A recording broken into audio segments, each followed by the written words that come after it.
Half a day to teachers, admin, staff, and most importantly, my fellow graduates, class of 2020. It's a huge honor to be here as your valedictorian and as a part of the class. There are many people who have contributed to my success, and words are not enough to explain how much I appreciate them.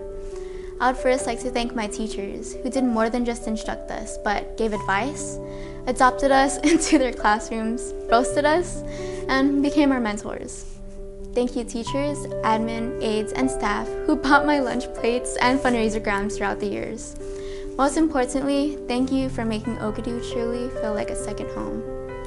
Thank you to all of my classmates who had my back in class and panicked with me before our finals. All of my friends for supporting me and for always picking up the phone whenever I needed them to.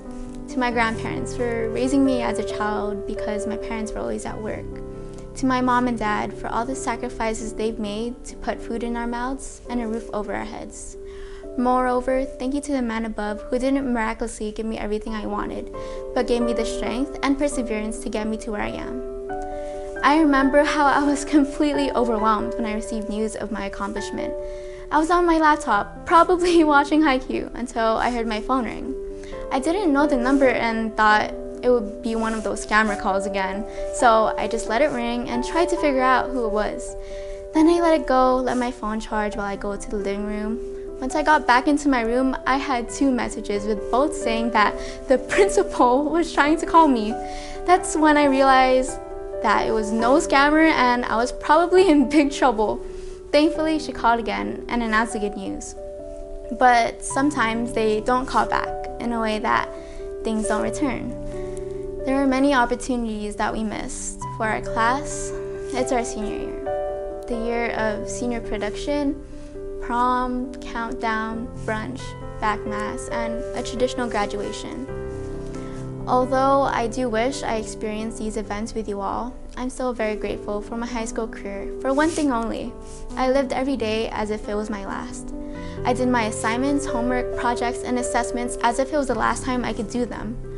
I kept fighting by giving my all to each day. I fought every day thinking that I'm in a place that I shouldn't and wouldn't settle for. I know it may sound a bit extreme for some, but that is what you have to do nowadays. We didn't know that March 13th was our very last day of high school. We didn't know that that was the last time we would see our teachers.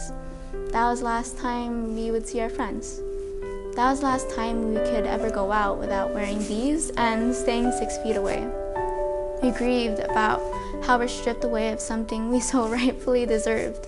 But we should never stay in that state of negativity. Unfortunately, we never got a typical senior year. But what we do have is today. We can't change the past, and holding on to it will only do us more harm than good. We have today to thank our teachers, our friends, our family who have done so much for us. I lived my high school life believing that I have nothing but this one day, 1 hour, 1 minute, and 1 moment. I lived thinking that nothing is permanent, but the impact we make for ourselves, the impact we make for others, and the impact we make for the world.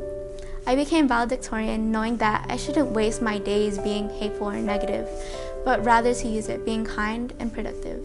So live your life. Live in every moment regardless of the past. Answer the call to live like it's everyone's last.